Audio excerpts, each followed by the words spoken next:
When you think of the best and most influential voices in rap, you think of icons like Kanye West, Andre 3000, Kendrick Lamar, Jay-Z, and Eminem. But there's one name that is more than often wrongfully looked over. Yeah, you guessed it, probably by the title, the legend himself, MF Doom. MF Doom is an absolute icon when it comes to the underground rap scene.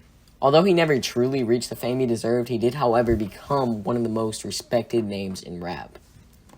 A man who has inspired the likes of greats such as Drake, Kanye, Tyler the Creator, Childish Gambino, Frank Ocean, and many more. But how does someone reach the lengths Doom has while still continuing to never truly get mainstream? Well, to answer that question, we have to go to the start. This is the story of your favorite rapper's favorite rapper.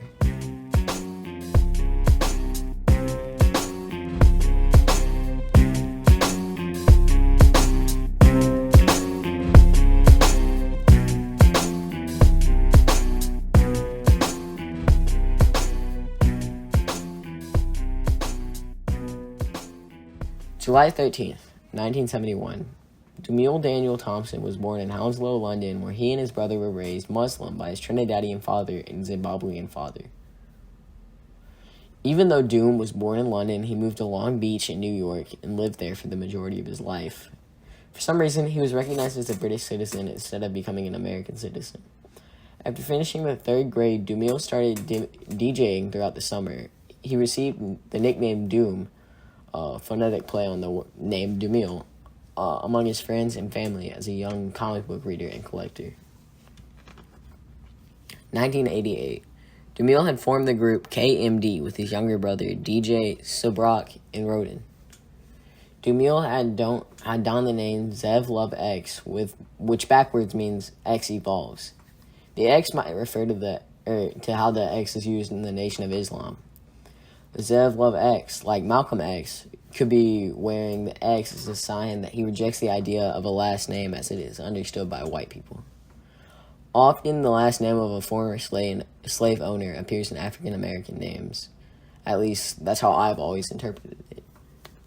Rodin had eventually left and was replaced with Onyx, the birthstone kid, before they signed to Elektra Records. The recording debut came on 3rd Bass's song, The Gas Face, on the Cactus album, followed by their debut album, Mr. Hood. On April 23rd, 1993, just before the release of the 2nd KMD album, Subrock was struck by a car and died while crossing the Long Island Expressway. The album was finished by Jamil alone over the course of several months, and the release date was set for May 3rd. Despite Jamil's hard work, Elektra dropped KMD, and the album was never released because of its controversial cover art.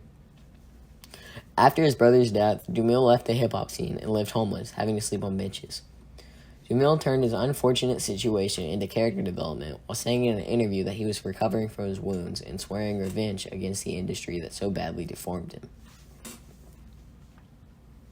1997. Jamil had started freestyling at open mic events in the, I don't know how to say that, editor, throw something up, Poets Cafe. He covered his face by putting tights over his head. This is how MF Doom was created. Shortly after, Fondle Records had released Operation Doomsday. This was his first full LP as MF Doom. The album featured members of the Monster Island Czars collective, where each member took on the persona of a monster from the Godzilla films. Jamil had used the name King Ghidorah after, you probably guessed it, King Ghidorah. He sampled cartoons like Fantastic Four to further his story. After Operation Doomsday, Jamil had begun releasing his instrumentals as the Special Herbs series under the name Metal Fingers. 2003. In 2003, under his stage name King Ghidorah, Jamil released the album Take Me to Your Leader. Later that year, under the stage name Victor Von, another play on Dr. Doom, who is also known as Victor Von Doom, Jamil released the LP Vaudeville Villain. The album Mad Villainy was produced by producer Madlib under the group name Mad Villain. Madlib gave Jamil his big break in 2004, before its March 23rd, 2004 commercial release. They conducted a number of sessions over a 2-year period to record the album. Mad Villainy, which has come to be considered as Doomill's crowning achievement, was both critically and commercially successful. A follow-up LP called Venomous Villain was released by Doomill in 2004 under the name Victor Vaughn. Later in 2004, Rhymesayers Entertainment released the second MF Doom album, Food. Food contained, all of the MF Doom songs you probably heard, like One Beer, Rap Snitch Snitches, and what was the other one? Hoe Cakes. If you've probably heard those. 2005. Doomill, who was still considered to be an independent artist, moved closer to the mainstream in 2005 with The Mouse and the Mask, a joint project with DJ Danger Mouse under the group name Danger Doom. The album, which was released by Epitaph and Lex on October 11, 2005, was created in cooperation with Adult Swim on Cartoon Network and featured voice actors and figures from its shows, mostly Aqua Teen Hunger Force. On the Billboard 200, The Mouse and the Mask peaked at number 41. Both of Ghostface Killer's albums, Fish, Skeleton, and More Fish, from 2006 feature music from Doomill. Ghostface Killah mentioned that he and Doomill were selecting songs for a joint album in February 2013. Although Ghostface Killah revealed in 2015 that Swift and Changeable would be released in 2016, and later he posted promotional art in the group's project, it was sadly never released. 2010.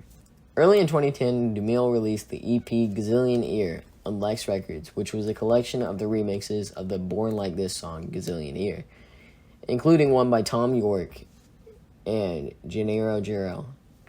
An additional Mad Villain remix that included a voicemail from Kanye West was released online. The EP was released at the same time as Doomill's first trips outside the North America. The first Doom performance in London was presented by Lex and Sonar on March 5th, 2010, at Camden's Roundhouse. Doomill's second live album, Expectoration, was released on September 14, 2010, by Goldust. Doomill was denied entry to the United States after finishing this tour of Europe because he was never recognized as an American citizen. In 2010, he made his home in the UK. Key to the Cuffs, an album created by Doomill and producer Gennaro Jarrell under the alias JJ Doom, was released on August 20th, 2012, and featured appearances by Boston Fiddler, Beth Gibbons of Portishead, Damon Albarn, and Cujo Goody of Goody Mob and Dungeon Family. The Missing Notebook Rhymes, a Doom compilation that will include songs from his upcoming projects and guest appearances on other artists' songs, was announced by Adult Swim in August 2017. Over the course of 15 weeks, one new song will be made available on the Adult Swim website each week. Nevertheless, the agreement was terminated in September, and with the release of just 7 songs in February 2018, Doomill and Czarface released Not a Cool Death, the first single from their collaborative album, Czarface Meets Metalface, and the album was released on March 3rd, 2018. Super What? Their second joint album was Posthumas? I don't know how to say that. Posthumous. Released with Doomill. Was made available in May 2021. Except for the album with Czarface, Doomill only occasionally appeared as a guest artist on other artists' songs. Grand Theft Auto Online, the Cayo Perico heist featured appearances on 2 songs and posthumous releases. Fuck, I don't know how to say that word. In posthumous, Ryan, just throw the word on the screen. Posthumous. Releases Lunch Break with Flying Lotus and the Chocolate Conquistadors with Bad Bad Not Good. This came as a shock to many when MF Doom sadly passed away at the age of 49 on October 31st, 2020. Doomill's wife had announced that he had died on social media. She had decided to keep his anonymity by not announcing the cause of his death. Many fans have paid tribute, paying murals on walls and trains to honor Doom. Doom has had a significant impact on the music industry as a whole, in addition to other artists. A street in Long Beach had been renamed to KMD MF Doom Way in honor of MF Doom. Dr. Patrick Graham, a public figure and former classmate of MF Doom, said, "His hip-hop lyricism represents some of the culture's best linguistics and metaphors, garnering intergenerational and interracial admiration." Doom helped many musicians realize that there were no rules in music, which was essential for them to be able to embrace their creativity. MF Doom was a terrific artist that had inspired many and continues to inspire from beyond the grave. This sadly ends the story of a legend in the underground scene. This is the story of your favorite rapper.